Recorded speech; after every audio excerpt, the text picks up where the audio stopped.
సహచార మంత్రివర్గ సభ్యులు శ్రీధర్ బాబు గారి నేతృత్వంలో తెలంగాణ ప్రజలకు మేము ఇచ్చిన మాట ప్రకారం ఆ ఎలక్షన్ మేనిఫెస్టోనే ప్రాతిపదికగా దాన్నే ఒక బైబిల్గా, ఖురాన్గా, భగవద్గీతగా భావించి చిత్తశుద్ధితోని అందులో ఉన్న అంశాలనే మా ప్రభుత్వం ఈ 15 నెలలుగా అమలు చేసుకుంటూ అమలు చేసిన అంశాలనే మంత్రివర్గంలో ఆమోదించి మంత్రివర్గంలో ఆమోదించిన అంశాలనే గవర్నర్ గారి ప్రసంగం ద్వారా ఉభయ సభలను ఉద్దేశించి 4 కోట్ల తెలంగాణ ప్రజలకు వివరించడం జరిగింది.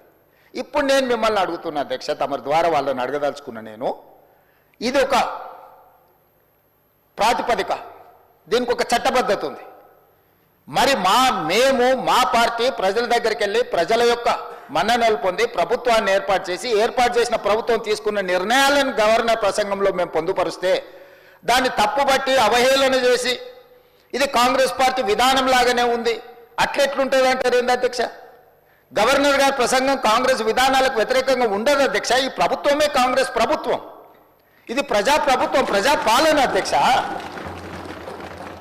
మా విధానము, మా ఆలోచనను మేం ప్రజలకు చేసిన పనులను మాత్రమే గవర్నర్ గారి ప్రసంగంలో పొందుపరుస్తాము. ఈ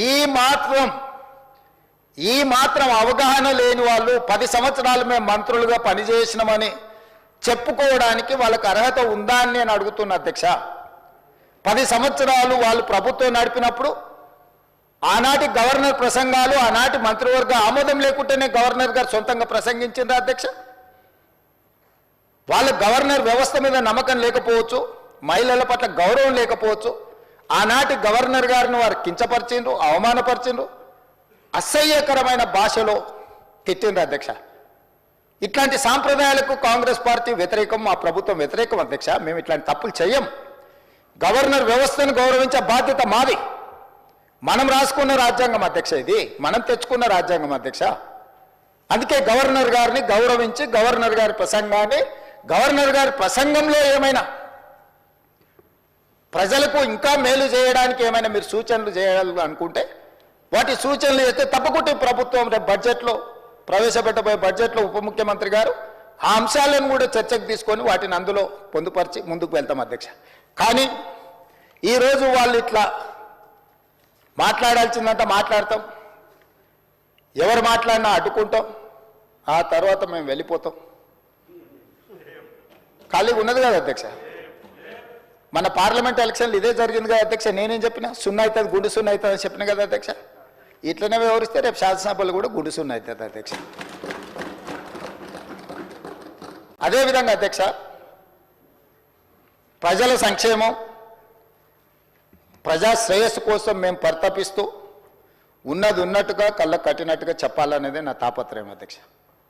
అబద్ధాల ప్రాతిపదికన ప్రజల్ని మభ్యపెట్టి ప్రతిపక్షాలను లేకపోతే వాళ్ళ మీద ఆధిపత్యం చెలాయించి వాళ్ళ గొంతు నొక్కి ప్రభుత్వాన్ని మేము నడపాలని అనుకుంటలేము అధ్యక్ష. అందుకే తెలంగాణ రాష్ట్రం దేశంలోనే సమున్నతంగా అన్ని రంగాలలో నిలబెట్టాలనే తాపత్రయంలో మా మంత్రివర్గ సహచరులు, తమరు, ఈ వ్యవస్థలన్నీ కూడా మా ప్రభుత్వ అధికారులు కూడా సంపూర్ణంగా సహకరించబట్టి చాలా విజయాలు సాధించినాం. ఇంకా సాధించాల్సినవి ఉన్నాయి. ఈ అంశాలకు సంబంధించి ఈరోజు మనం చర్చించుకుంటున్నాం. గవర్నర్ గారు లేవనెత్తిన అంశాలతో పాటు అదేవిధంగా ప్రభుత్వంలో ఇప్పుడు ఈ జరిగిన 15 నెలల పరిపాలన మీద ప్రతిపక్ష సభ్యులు పల్లా రాజేశ్వర రెడ్డి గారు కావచ్చు, జగదీశ్వర్ రెడ్డి గారు కావచ్చు, మహేశ్వర్ రెడ్డి గారు కావచ్చు, లేకపోతే కూనంనేని సాంబశివరావు గారు కావచ్చు, అక్బరుద్దీన్ ఓవైసీ గారు కావచ్చు, మిత్రులు రామచంద్ర నాయక్, ఆది శ్రీనివాస్ గారు, వేముల వీరేశం గారు కావచ్చు, ప్రస్తావించిన అంశాలను అన్నిటిని కూడా దృష్టిలో పెట్టుకుంటాం అధ్యక్ష. ఎందుకంటే ప్రజల శ్రేయస్సు కోసం, ప్రజలకు మేలు జరగాలన్నదే మా ఆలోచన. కాబట్టి ఎవరు ఏమాత్రం తెలంగాణ సమాజానికి ఉపయోగపడే సూచనలు చేసినా వాటన్నిటినీ తీసుకోవడానికి మాకు ఎలాంటి అభ్యంతరం లేదు అధ్యక్ష. ఈ తెలంగాణ ఏళ్ళకేళ్లకు పోరాడిన తెలంగాణ చరిత్ర అధ్యక్ష. అణిచివేతను, అహంకారాన్ని ధిక్కరించి ఎదిరించే ఉద్యమ పునాదులున్న ప్రాంతం తెలంగాణ ప్రాంతం అధ్యక్ష. 10 ఏళ్ల విధ్వంసం, నియంతృత్వ పోకడల నుంచి తెలంగాణను 4 కోట్ల మంది ప్రజలు మార్పును కోరుకొని ఈరోజు ఈ ప్రభుత్వాన్ని ఏర్పాటు చేయడం అధ్యక్ష. అందుకే ఈరోజు మేము ఇక్కడ ఉన్నాం అధ్యక్ష. ప్రజలు మార్పు కోరుకున్నారు, ప్రజాస్వామిక విలువలను పెంపొందించాలని ప్రజలు ఆశించారు. అందుకే ఈరోజు మేము ఇక్కడ నించొని ఈ ప్రభుత్వాన్ని ప్రజల కోసం నడిపిస్తున్నాం అధ్యక్ష. అందుకే అధ్యక్ష, తెలంగాణ రాష్ట్రంలో మా ప్రభుత్వం ఏర్పడిన తర్వాత ముఖ్యంగా రైతుల కోసం, మహిళల కోసం, యువత కోసం, విద్యార్థుల కోసం, నిరుద్యోగ యువకుల కోసం, వీళ్ళందరి కోసం తెలంగాణ రాష్ట్రం యొక్క అభివృద్ధి, తెలంగాణ రాష్ట్ర బ్రాండ్ ఇమేజ్, తెలంగాణ రాష్ట్రాన్ని ప్రపంచ దేశాలతోనే పోటీ పడే విధంగా ఈరోజు పెట్టుబడులను తేవడమే కాకుండా ఈరోజు సంక్షేమము, అభివృద్ధి, పారదర్శక పరిపాలనను తీసుకురావాలన్న తాపత్రయం, ఆలోచన, కృషి ఈ 15 నెలల్లో మేము ఏదైతే చేసినామో వాటికి సంబంధించిన వివరాలను గవర్నర్ గారు ప్రసంగంలో పెట్టినాం. దానికి సంబంధించిన కొన్ని విషయాలను కూడా తమరి ద్వారా ఈరోజు తెలంగాణ ప్రజలకు నేను వివరించదలుచుకున్నాను అధ్యక్ష. ముఖ్యంగా వ్యవసాయం అధ్యక్ష. తెలంగాణ ప్రజలు 70% పైగా వ్యవసాయం మీద ఆధారపడ్డ కుటుంబాలు అధ్యక్ష. తెలంగాణ ప్రాంతానికి ఒక గొప్ప చరిత్ర ఉన్నది. పెద్దలు దామోదర రాజనరసింహ గారు, లేకపోతే మా బట్టి విక్రమార్క గారు వివిధ సందర్భాలలో తెలంగాణ ప్రజలకు భూమితో ఉన్న బంధం, భూమితో ఉన్న అనుబంధం, ఈ భూమే సర్వం, తెలంగాణ సమాజంలో పోరాటాలు, నేల కొరిగిన వీరులు చిందించిన రక్తం, ఈ భూమి కోసము, భుక్తి కోసం, విముక్తి కోసమే పోరాటాలు జరిగినాయి అధ్యక్ష. అది ఆనాటి సాయుధ రైతాంగ పోరాటం కావచ్చు, తొలిమల్లి తెలంగాణ ఉద్యమాలు కావచ్చు, ఈనాడు ప్రజలు ఆశిస్తున్నది కావచ్చు. భూమే మన ఆత్మగౌరవం. అమ్మ ఎంతనో భూమాత అంతనే. గ్రామంలో మన యొక్క గౌరవం, మన గుర్తింపు, మన భూమి. ఆ భూమిని నమ్ముకొని వ్యవసాయంలోనే పుట్టి, వ్యవసాయంలోనే పెరిగి, వ్యవసాయంలోనే చనిపోతున్న మన కుటుంబాలను ఆదుకోవాలన్న బాధ్యత మా ప్రభుత్వం మొట్టమొదటిగా తీసుకున్నది అధ్యక్ష. అందుకే ఎన్నికల సమయంలో 2 లక్షల రూపాయల వరకు రైతులను రుణ విముక్తులను చేసి, మీరు ఎక్కడైనా చూడండి అధ్యక్ష, ఆత్మహత్యల్ని, కార్పొరేట్ కంపెనీలు లక్షల కోట్లు అప్పులు చేసిన వ్యాపారస్తులు ఎవరు ఆత్మహత్యలు చేసుకోలేదు అధ్యక్ష ఈ దేశంలో. కానీ రైతు 20,000, 50,000, 1,00,000, 2 లక్షలు అప్పు చేస్తే, అప్పులవాడు ఇంటి ముందుకు వచ్చి నిలబడితే ఆ ఆత్మ గౌరవాన్ని చంపుకోలేక అప్పులవాడు ఇంటి ముందు నిలబడితే తలెత్తుకొని అబద్ధాలు చెప్పలేక ఈనాడు నా రైతాంగం ఆత్మహత్యలకు పాల్పడుతున్నారు అధ్యక్ష. అత్యధికంగా ఆత్మహత్యలు జరగడానికి కారణం రైతులు తెచ్చుకుంటున్న అప్పులు అధ్యక్ష. అందుకే ఏ కార్పొరేట్ కంపెనీ వాడు దాదాపుగా 16 లక్షల కోట్ల రూపాయల కార్పొరేట్ కంపెనీలు బ్యాంకులకు ఎగవేత వేసి నీరవ్ మోడీలు, లలిత్ మోడీలు, విజయ్ మాల్యాలు వేల లక్షల కోట్ల అప్పులు చేసి దేశం విడిచి పారిపోయి ఇతర దేశాలలో విలాసవంతమైన జీవితాలు గడుపుతున్నారు తప్ప ఎవరు బ్యాంకులకు పన్ను ఎగవేసి అప్పిచ్చినోడికి అప్పు ఎగవేసి ఎవరు ఆత్మహత్యలు చేసుకోలేదు అధ్యక్ష. కానీ నా గ్రామీణ ప్రాంతాలలో, తండాలలో, గూడాలలో, మారుమూల పల్లెల్లో ఉన్న రైతాంగం వేల రూపాయల అప్పులు చేస్తే కూడా అప్పులవాడు ఇంటి ముందుకు వస్తే కుటుంబ సభ్యుల ముందు, కట్టుకున్న భార్య ముందు, తమ పిల్లల ముందు అవమానాన్ని భరించలేక ఆత్మహత్యలు చేసుకుంటున్నారు. కాబట్టే మొట్టమొదట మా ప్రభుత్వం ఏర్పడ్డ తర్వాత రైతులకు రుణమాఫీ చెయ్యాలి, రుణ విముక్తులను చేయాలి, ఆత్మగౌరవంతో నా రైతాంగం బ్రతకాలి అన్న ఆలోచనతోటి 2 లక్షల రూపాయల వరకు రుణమాఫీ చేస్తామని ఏ ఎన్నికల మేనిఫెస్టోలో మాట ఇచ్చినామో మాట ప్రకారం 25,35,000 మంది రైతులకు 20,616 కోట్ల రూపాయల 89 లక్షలు, దాదాపుగా 20,617 కోట్ల రూపాయలు రైతు రుణమాఫీ చేసిన చరిత్ర మా ప్రభుత్వానిది, ఈ మంత్రివర్గాన్ని అని చెప్పి నేను ఈ సందర్భంగా చెప్పదలుచుకున్నాను అధ్యక్ష. ఈ దేశ చరిత్రలోనే ఏ ప్రభుత్వం కూడా మొదటి సంవత్సరంలో ఉన్న అన్ని రాష్ట్రాలు కావచ్చు, కేంద్ర ప్రభుత్వం కావచ్చు, కేంద్ర ప్రభుత్వం కూడా ఏ ఒక్క రాష్ట్రానికి 20,617 కోట్ల రూపాయలు మొదటి 10 నెలల్లో చేసిన చరిత్ర లేదు. ఇది చరిత్రలో శాశ్వతంగా నిలిచిపోయే ఒక గొప్ప సందర్భము.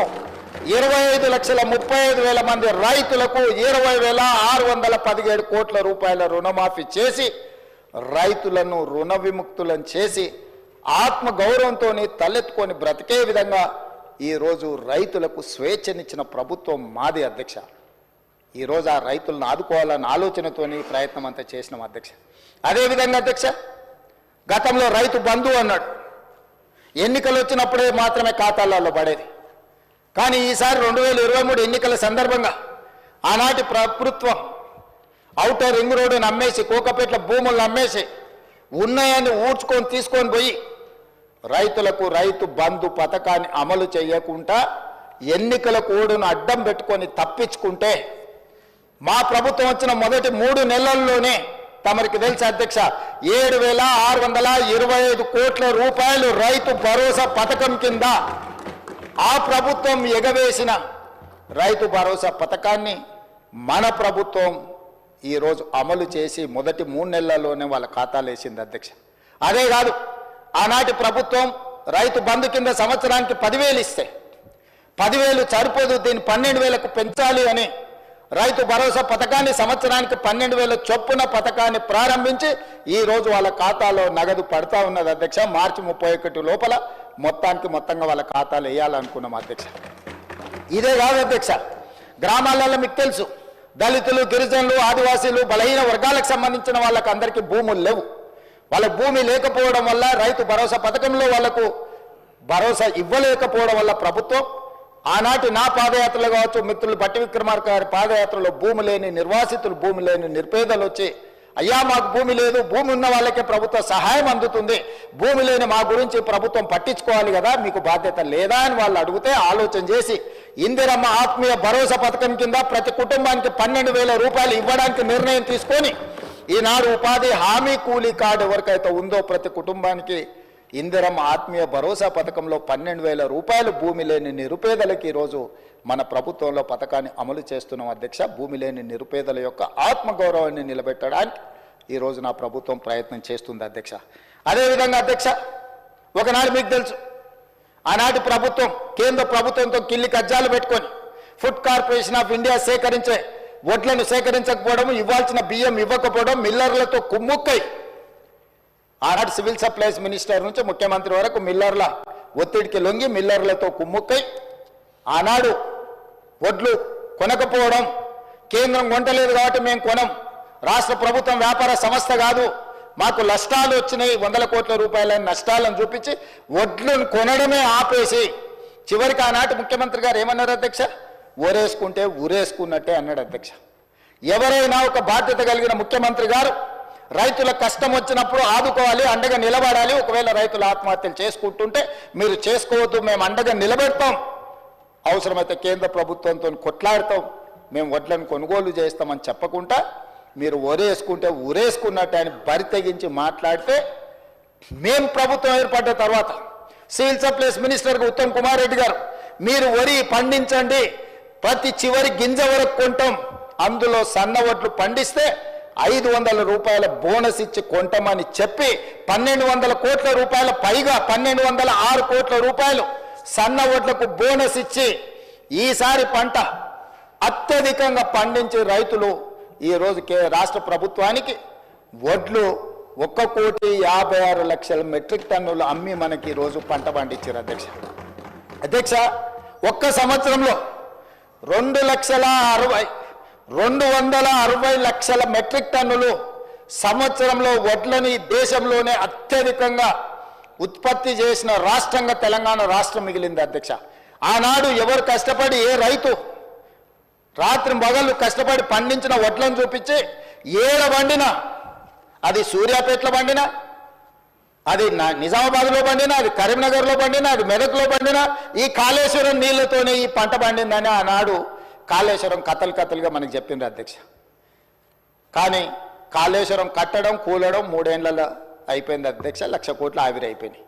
ఆ తర్వాత కాళేశ్వరం కూలిన తర్వాత ఉత్తమ్ కుమార్ రెడ్డి గారు సివిల్ సప్లైస్ మినిస్టర్గా బాధ్యతలు చేపట్టిన తర్వాత రైతులకు మేము ఒక భరోసా ఇచ్చి, మీరు పండించిన వడ్లను చివరి గింజ వరకు మేము కొంటాం, మీరు సన్న వడ్లు పండిస్తే 500 రూపాయల బోనస్ ఇస్తామంటే 260 లక్షల మెట్రిక్ టన్నులు పండించి ఈరోజు రైతులకు ఇచ్చింది.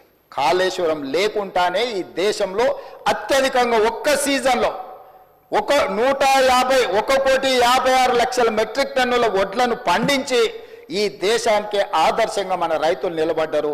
వాటన్నిటిని కొనుగోలు చేసి 3 రోజుల్లోనే రైతులకు ఈరోజు మేము వాళ్ళ నగదు వాళ్ళ ఖాతాలలోకి బదిలీ చేసాం.